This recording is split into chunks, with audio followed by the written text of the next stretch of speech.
All right, we're back to our Friday tips. I'm here with Catcher, and we're going to talk a little bit about bend.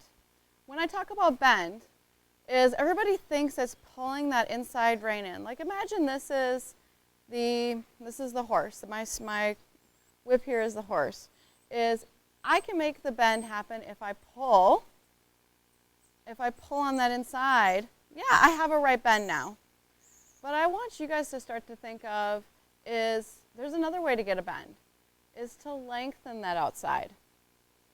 Now here's the main reason why we're talking about this, and I want to show you and demonstrate and get you guys thinking as you're working this winter with your horses, is why we want to think of it this way to bend versus this way to bend. And here I'm going to go a little bit more specific in with our gaited horses. This isn't any horse. Do not get me wrong. This is with any horse. We're just going to see it a little more evidently and what causes some gaiting issues. You know, gaiting issues, they're genetically bred to gait.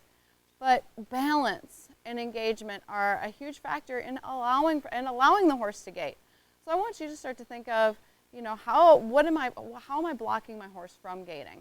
And a lot of times it's because when we think of bend, we think of pulling that horse into the bend, not really lengthening that horse into a bend. One of the biggest things that I see out there on the, giving lessons and clinics is pacing horses. What is pace? Pace is a brace in the back. Pace is a horse not being able to come through. So if you think of it, and I'm going to demonstrate with Catcher here on, what that does to the horse's body when we pull like this to create that bend. And if there's any backward intent by that inside hand, what happens is that pushes them on that shoulder.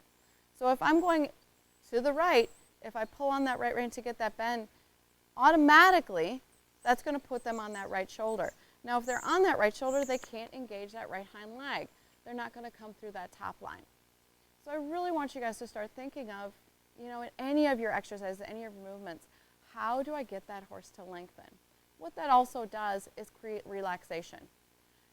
Contracting a muscle versus lengthening a muscle is, I want you to think of like in a gym. The gentlemen that are weightlifting and powerlifting, how do they act? How are they? They're really, really strong, but also they're always on point. You always see them looking around. You always see them kind of on guard. When you look at the people who are doing yoga, who are doing Pilates, and all of their movements are lengthening and stretching, they seem pretty relaxed. That's why I think of, when I'm thinking of bend, I think of lengthening versus contracting, because I trail ride. That's what I enjoy doing. I love going out on the trail, and I want to have a relaxed horse. So how can I create that relaxation or help my horse create some of that relaxation? All right, now we're on top. So I really want to show you what the inside rein, having that bend come from the inside rein versus allowing that bend to happen from the outside rein. Here at the standstill, I'm even going to do it right now. I'm going to pull back on this right rein to create that right bend.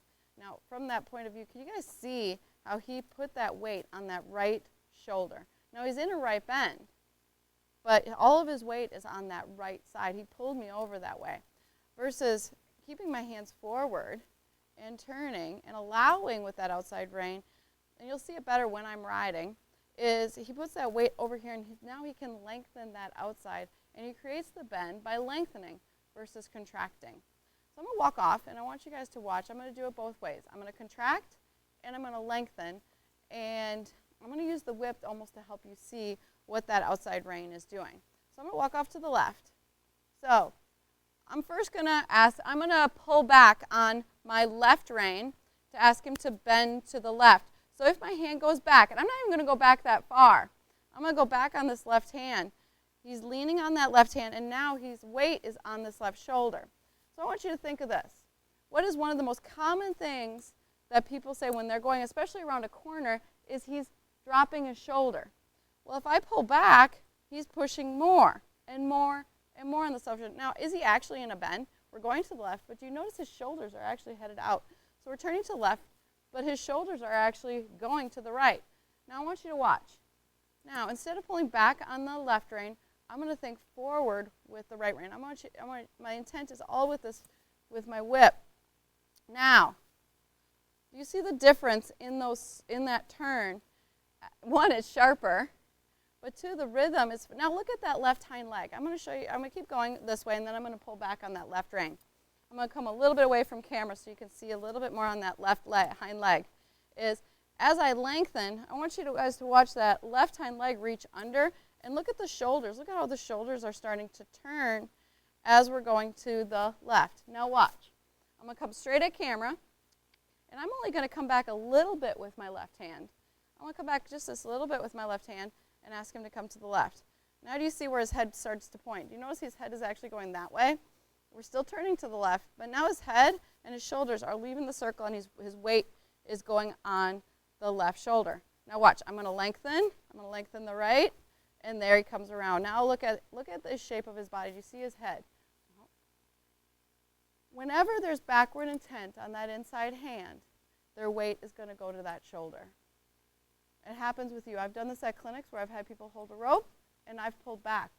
Instantly, their first reaction is their shoulder, tensing their shoulder. That's what the horses do too. Yes. It doesn't have to be far, but there's a backward intent. Where when I ride, I want you guys to think of all my intent is forward, especially that outside rein. As I come around and do a circle and do a turn, everything is forward, and I can still do that turn. That helps them so that way they can stay in balance and they can stay in movement. All right, I hope you guys enjoyed the tip.